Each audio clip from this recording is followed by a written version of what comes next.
Question 5, danger of a single story. How to do those comparisons and get the full 22 marks. Stay tuned and watch Schofield on Shakespeare.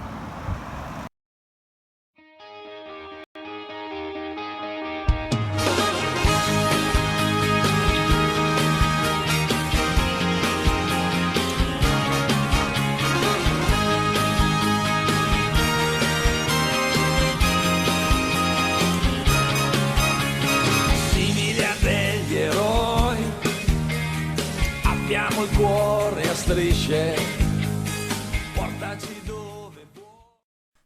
You know that this question is out of 22. You know that at the top end, we're looking for a varied and comprehensive range of comparisons covering both texts as a whole. You also need some brief analysis of quotations using subject terminology, and you need to have made sure that your response is balanced. You have to have a reasonably equal split between the two texts.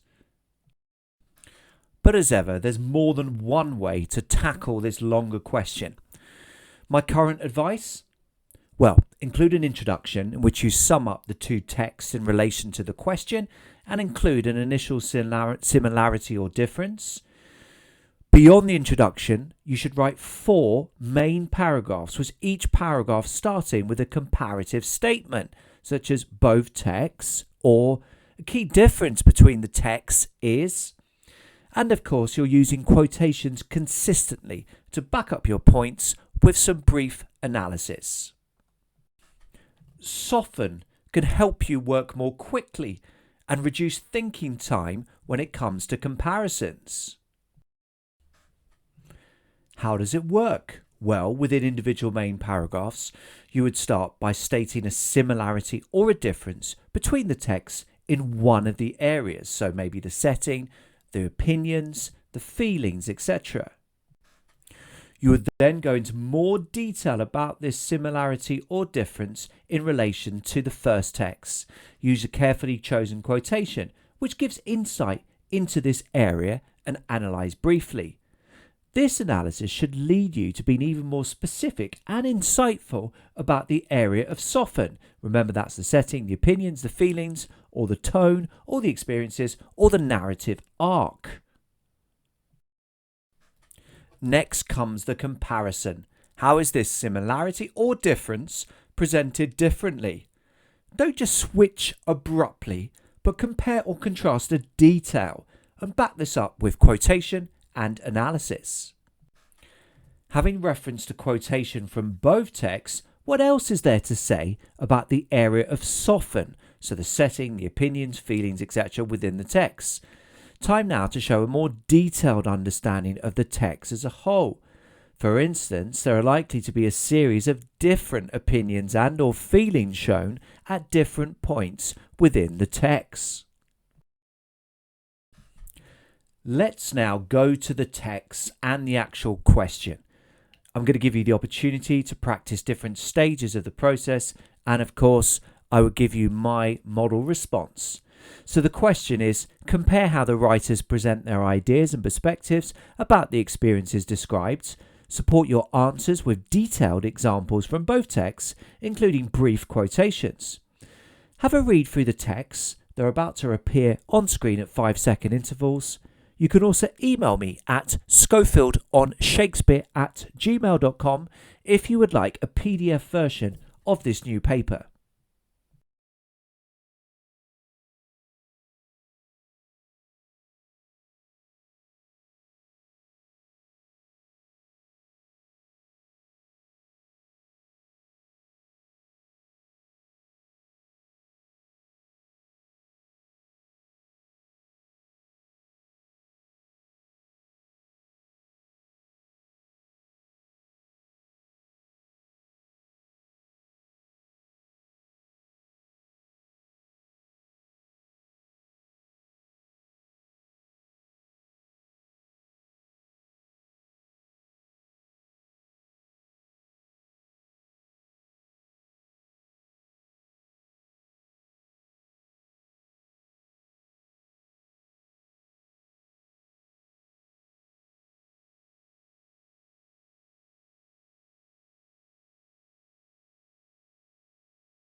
Time now for you to have a go at jotting down some ideas within this delicious softened grid. Sketch it out.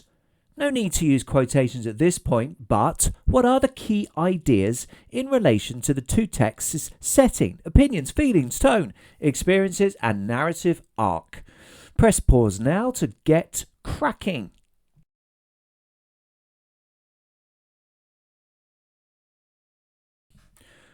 So here are my planning ideas, and of course these are aimed at giving me a starting point for key areas to cover within different paragraphs. Get into the habit of producing these reasonably quickly, for the more of them you do, the easier it will be. Remember that you probably won't include all areas within your actual question 5. So compare your grid to mine. Have we gone for similar points? Are any of our points on reflection slightly weak? Press pause.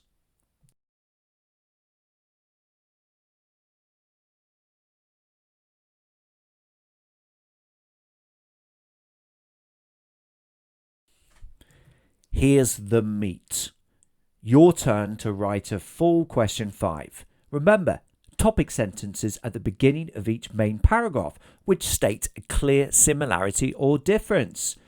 You then explore this similarity or difference in more detail within each text using quotations and analysing, remembering to compare. You also need that introduction in which you summarise each text in relation to the question and introduce an initial comparative point. So go on, write that fabulous essay. The text will appear now at 3-second intervals. Press pause.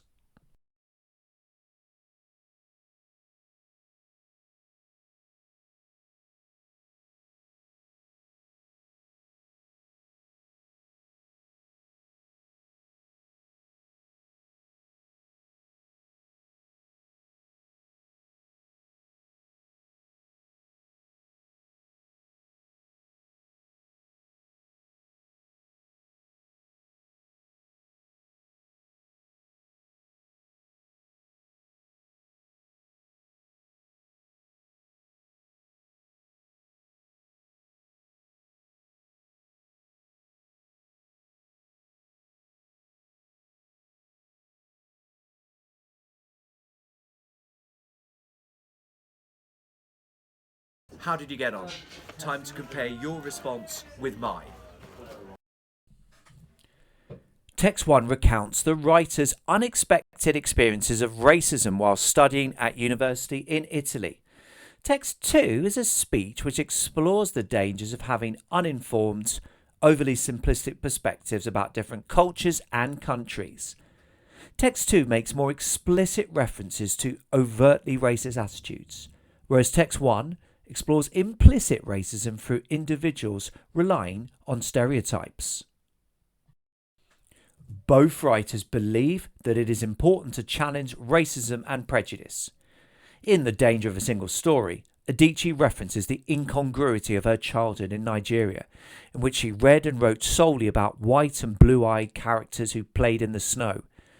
The lack of books relating to her own culture contributed to her questioning the value of her own culture and her own identity, implicitly whether Western society might be superior to her own.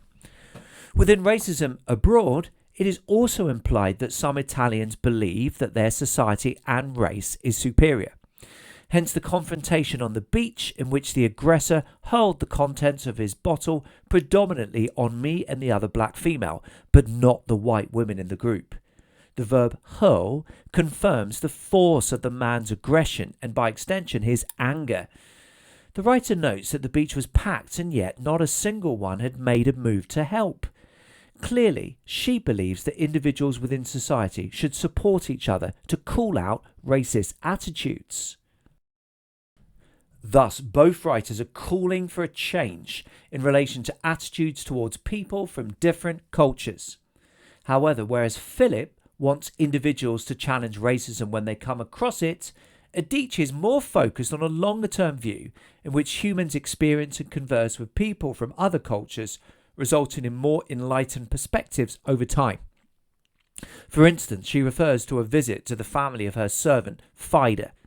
During the visit, his mother showed us a beautifully patterned basket of dyed raffia that his brother had made. The noun phrase highlights the intricacy and attractiveness of the basket. Adichie is surprised, as she had previously simply categorised Fidey and his family as poor and to be pitied. It had become impossible for me to see them as anything else but poor. In contrast, in racism abroad, an encounter with those from a different background results in misunderstanding and continued prejudice.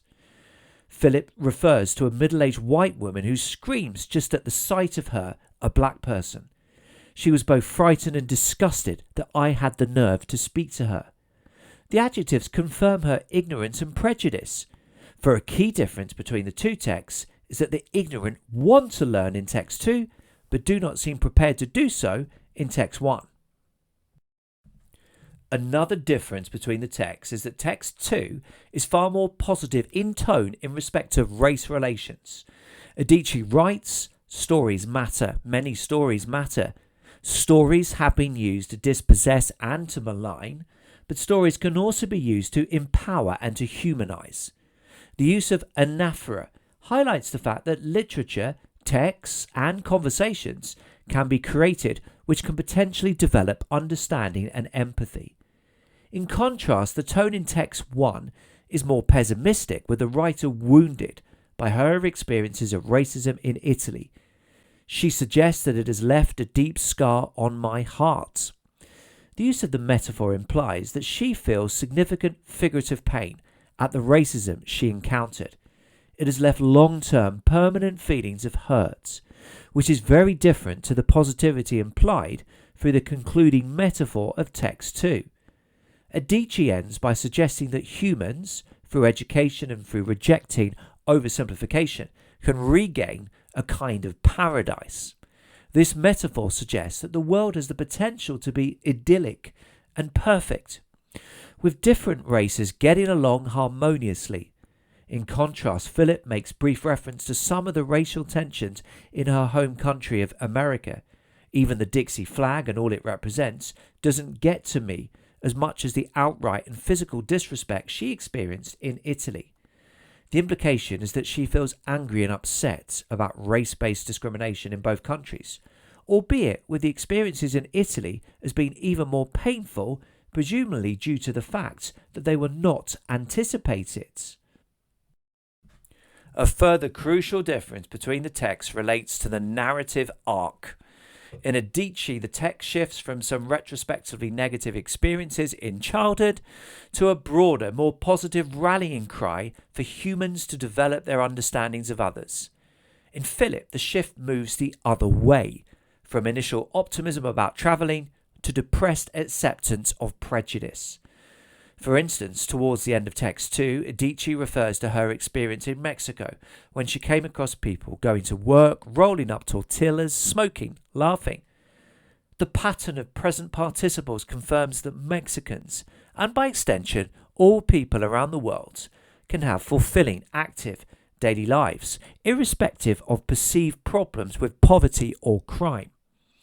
Whereas Adichie suggests that she has learned a positive lesson from her trip to Mexico, Philip reflects sadly on the number of occasions white people tried to avoid her on pavements in Italy. I wish I could say that was the first time someone had avoided me. It was not. The impression we have here is that Philip was keen not to jump to erroneous conclusions. However, faced with daily prejudice, she was forced to concede that, as a black woman, a significant minority of people in Italy viewed her as an unwelcome, very different outsider. So how does this get 22 marks, god damn it? Let's unpick. We've got the introductory paragraph, which needs to be short. Remember to include one summative sentence for each text about the key ideas and an initial comparison. Remember that this is a comparative essay, and so you should be beginning main paragraphs with a comparison. Aim to make these comparisons as specific and detailed as possible.